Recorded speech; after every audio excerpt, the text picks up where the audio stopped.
और देखिए, मुख्यमंत्री पुष्कर सिंह धामी हमारे साथ जुड़े हैं। सर, बहुत बहुत स्वागत है रिपब्लिक भारत का पर आपका। एक बहुत बड़ी सफलता है सर, 17 दिनों का अथक प्रयास, और जिस तरह से आपने बिल्कुल करीब से इस पूरे मिशन को, ऑपरेशन को मॉनिटर किया, आप बधाई के पात्र हैं सर।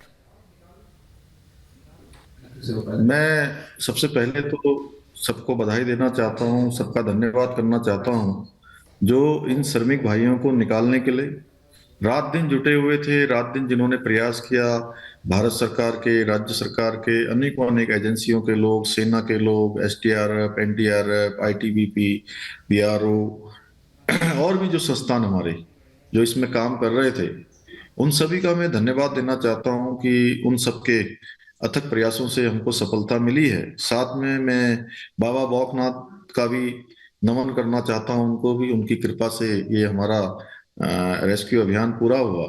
और हमारे आदरणीय प्रधानमंत्री नरेंद्र मोदी जी का, जिन्होंने एक दिन भी ऐसा नहीं था जिस दिन उन्होंने हमको इस पूरे अभियान से जानकारी प्राप्त न की हो या हमको मार्गदर्शन न किया हो, हमारा प्रोत्साहन न किया हो। लगातार हमारे हौसले को बढ़ाने का काम उन्होंने किया। और जिस प्रकार से भी हम आगे पहुंचे उस दिशा में वो लगातार हमको प्रेरित करते रहे। उन्होंने केवल उन्होंने केवल इस अभियान में एक प्रधानमंत्री के रूप में नहीं, बल्कि मैं कहूं कि एक अभिभावक के रूप में, जैसे कोई माता पिता अपने अपने बेटे और बेटियों की चिंता करते हैं, उनकी फिक्र करते हैं, उस प्रकार से उन्होंने इस पूरे अभियान को आगे बढ़ाने का काम किया। कि जिस उन श्रमिक भाइयों का अंदर से बात हुई तो क्या उनका कहना है, उनको क्या परेशानी है, वो क्या सोच रहे हैं, उनके परिजन आए कि नहीं आए, आए हैं तो उनके लिए क्या व्यवस्था हो रही है, उनके रहने का क्या है, उनके खाने का क्या है, दूरभाष कैसे हो रहा है, कैसे आए हैं, उनके पास कपड़े हैं कि नहीं है। इस प्रकार की छोटी छोटी बातें। और रेस्क्यू अभियान किस तरह से चल रहा है कितना टेक्नोलॉजी कौन सी वाली लगी है, अभी किस प्रकार के इंजीनियर काम कर रहे हैं, वो सारी जानकारियां, पाइप कहाँ तक पहुंचा है, कितनी कटिंग हो गई है, कहाँ हॉट रॉक आई है, कहाँ गडर आया है।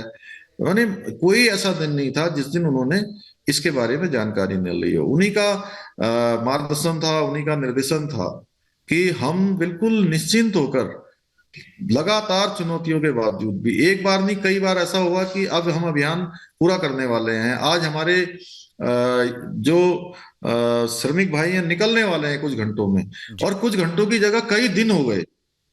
कई बार हमको झटका लगा, कई बार हम बिल्कुल ऊपर पहुंच के नीचे आ गए, लेकिन प्रधानमंत्री जी का आशीर्वाद होने के कारण से, उनका मार्गदर्शन होने के कारण से, उनका लगातार हमको प्रोत्साहन होने के कारण से हम लगातार इसमें जमे रहे। और मैं सच कहूं तो पूरे देश दुनिया की सारी टेक्नोलॉजी, हम्म। सारे इंजीनियर, सारे विशेषज्ञ, सारे संस्थानों के लोग जो आपदा प्रबंधन में रेस्क्यू का काम करते थे, वो सारे के सारे इस टनल के पास पहुंचे, सिलक्यारा पहुंचे। मैं प्रधानमंत्री जी का धन्यवाद करता हूं कि उन्हीं की वजह से, जो कहते हैं ना, मोदी है तो मुमकिन है, मोदी है तो मुमकिन है।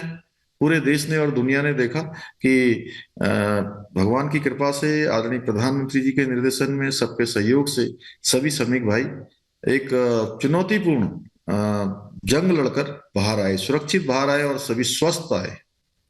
सर, संघर्ष के इन 17 दिनों में कभी ऐसा लगा, आप बता रहे हैं कि चुनौतीपूर्ण समय तो हम भी लगातार देख रहे थे, कई बार ऐसा लग रहा था कि कुछ घंटों में या कल परसों में बाहर आ सकते हैं, कभी ऐसा लगा कि दिक्कतें ज्यादा हो रही हैं और क्या कदम उठाए जाएं, कभी कोई ऐसी घबराहट लगी हो कि कैसे इनको बाहर निकाला जाए? हालांकि प्रधानमंत्री से बातचीत आप लोगों की हो रही थी लगातार।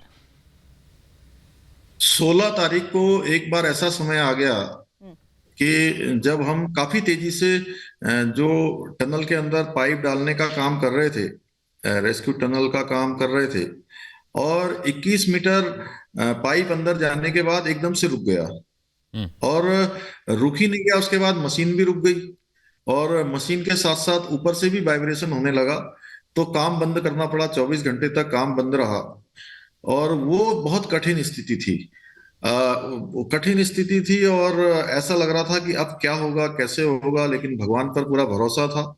और मोदी जी चूंकि लगातार बहुत सारी बातें, वो लगातार एक छत की तरह माने कि जैसे सर पर छत होती है, उस छत की तरह से वो वहां से उस पूरे ऑपरेशन को देख रहे थे, वहां से संचालित कर रहे थे। तो हमको भरोसा था भगवान पर भी और हमारे प्रधानमंत्री जी पर भी कि कोई ना कोई रास्ता निकलेगा। अंततः फिर हमने प्रयास शुरू किया जी। और फिर पाइप आगे बढ़ने लगा, फिर जाकर 38 मीटर के आसपास जाकर फिर से पाइप रुक गया। फिर दोबारा प्रयास किया, 48 मीटर पर रुका। और अब हमें लगा कि यानी कि हमको कुल 56-57 मीटर पर जाना है। तो लगभग 6 या 8 मीटर और जाएंगे तो हम आर पार हो जाएंगे। लेकिन वो इतना कठिन हो गया कि आगर मशीन उसमें फंस गई, और आगर मशीन को उसने बुरी तरह से डैमेज कर दिया। और आगर मशीन को ही नहीं, पाइप के मुंह को भी, जो पाइप का सबसे आगे वाला हिस्सा था, वो भी पूरी तरह से डैमेज हो गया था। तो उसके बाद पाइप बिल्कुल आगे नहीं बढ़ रहा था।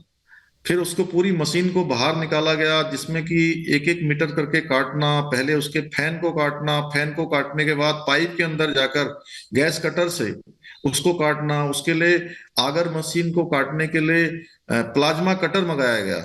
जी। लेकिन फिर प्लाज्मा कटर ने भी उसमें काम नहीं किया, क्योंकि वो भी 5 मीटर उसकी दूरी तक काट सकता था जहां से उसका तार जुड़ता है, लेकिन वो बहुत अंदर जाके काटना था, उसकी दूरी काफी बड़ी थी। हम्म। तो उसने भी काम नहीं किया। फिर गैस कटर से लोग गए, उसको काटा, 3 दिन से ज्यादा समय उसमें लगा। फिर बाहर निकाला गया। फिर जो है, जो जमीन की खुदाई करने वाले जो हमारे एक्सपर्ट थे, उन सबको पाइप के अंदर वो गए, उन्होंने जमीन को खोदा, फिर आगे जो गडर आए उनको काटा।